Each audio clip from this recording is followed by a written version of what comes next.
ايوه حددت الميعاد والمكان فين بالظبط.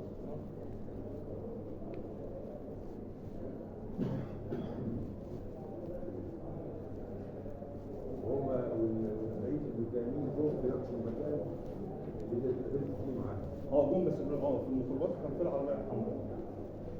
بقية المتهمين جم في المكان اللي هي حددت ميعاد لقائنا فيه.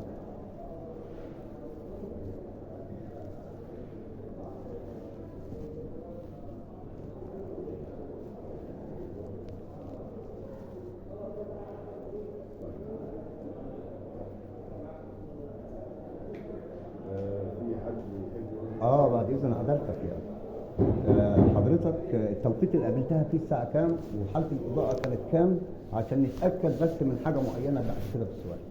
الساعه في رمضان هو الساعه كام؟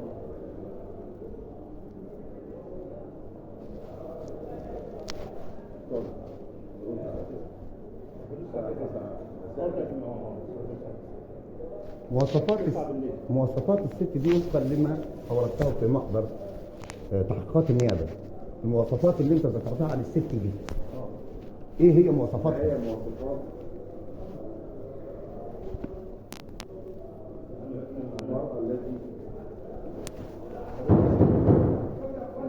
الاسم وريني الصورة. دخلت قابلت بعد شوية والكاميرات وريني الصورة قلت لهم هي دي. عرفت على الصورة. دي ملاحظ عرض عليا على صور كتيرة أنا قلت عرض على منها صورة المتهمة دعاء وأنا اتعرفت عليها. يا فندم أنا أقصد مواصفاتها في الحالة اللي قابلتها بيها. أنت وصفت الشخصية اللي قابلتك. تمام يا فندم. المواصفات دي تنطبق على المواصفات دي. الست دي كانت حامل في الخامس. لا دي قصيرة ولا رفيعة. التي قامت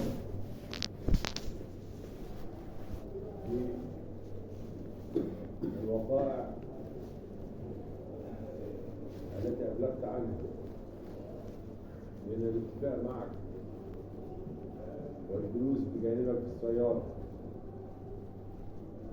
واشتراكها مع باقي المتهمين في سرقتك بالإكراه هي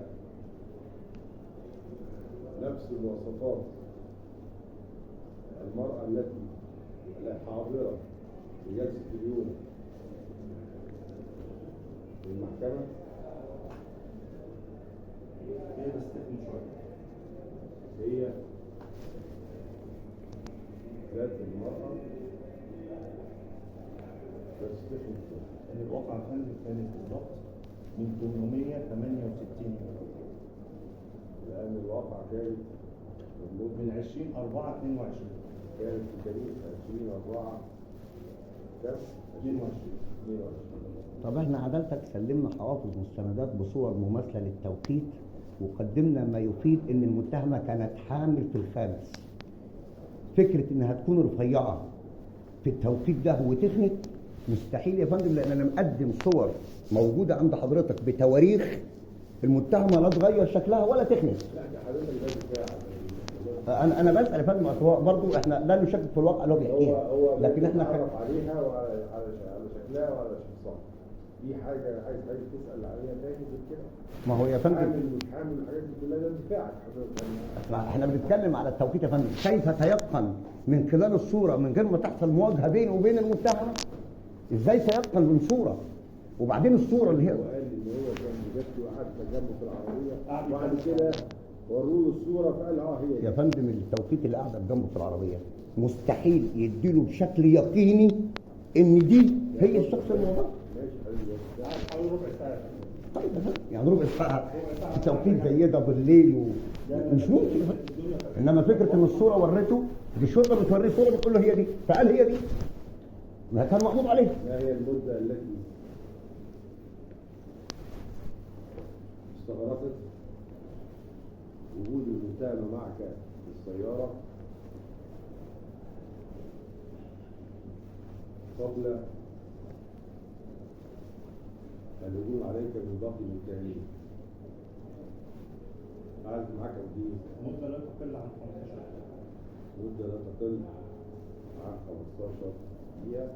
اتكلمنا كتير في حوارات. وانت متأكد من ايه؟ وانا متأكد. في حاجة عايز تسألها؟ لا يا فندم خلاص احنا اتكلمنا وقدمنا ما يفيد ومستعدين لاستكمال المرافعة. هل لديك أخبار أخرى؟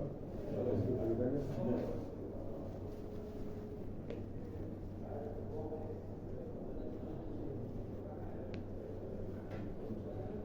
اتفضل.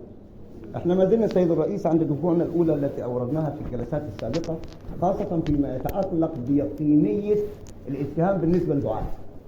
الصوره يا فندم اللي بيذكرها السيد الشاهد او المجني عليه يقينيه التصور ان انا بتكلم على واقع الساعه 9 بالليل في عربيه ويوصف مواصفات مختلفه تماما عن مواصفات الشخصيه، وبعدين يقول لي تكلف. يا فندم انت ذكرت قلت رفيعه مش حتى مليانه، انت قلت رفيعه. احنا طبعا ممكن يكون هو اشتبه عليه، ده حقه اشتبه عليه، لكن التوقيت نفسه مع المواصفات اللي موجوده. انا لما قدمت عدالتك صور في التوقيت قبل الوقعه وبعد الافراج عنها وبعد الولاده، كل الصور دي ما اتغيرتش، موجوده قدام حضرتك.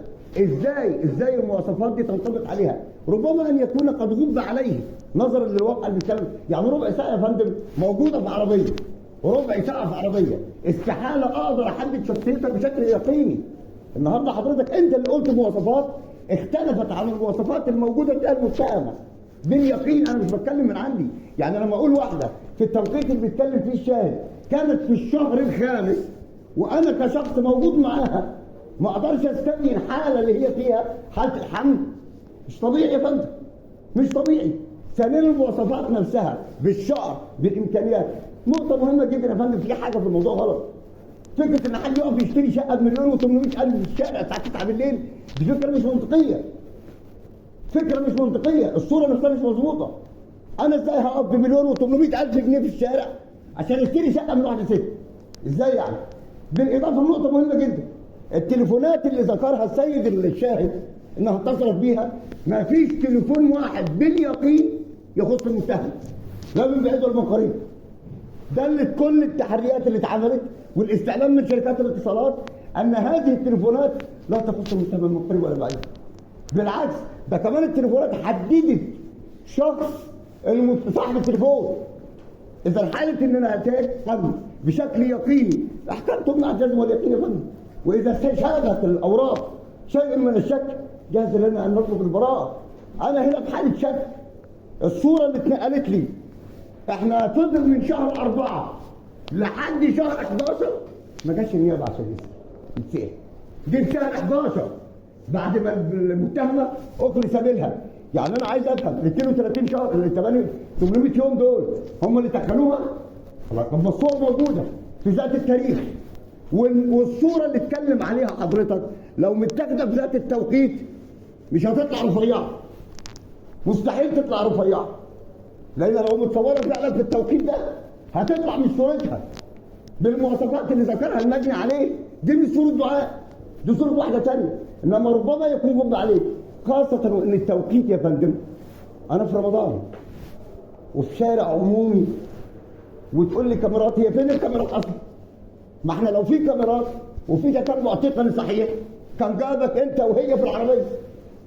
لو في، انا بتكلم على شارع عمومي يا فندم في مدينه نصر مش في منطقه شعبيه، لا انا في مكان يقينا في كاميرات. طيب ما تسلميش ليه الكاميرات؟ اذا كانت المتهمه هي اللي مرتكبه الواقعه ليكن حكمها ما يكون. انما انا ما تعمليش حاجه. انا الشرطه جت خدتني، انت مها انا مش مها، لا انت مها واتاخدت، وبناء عليه تم الزج بيها في القضيه.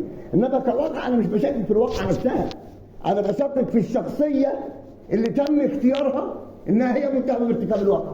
وانا عندي اسباب وقدمت اسباب للمحكمه في مستندات رسميه، وقدمت الحكم نفسه اللي صدر الغيابي بيقول ان التليفونات تخص فلان وفلان.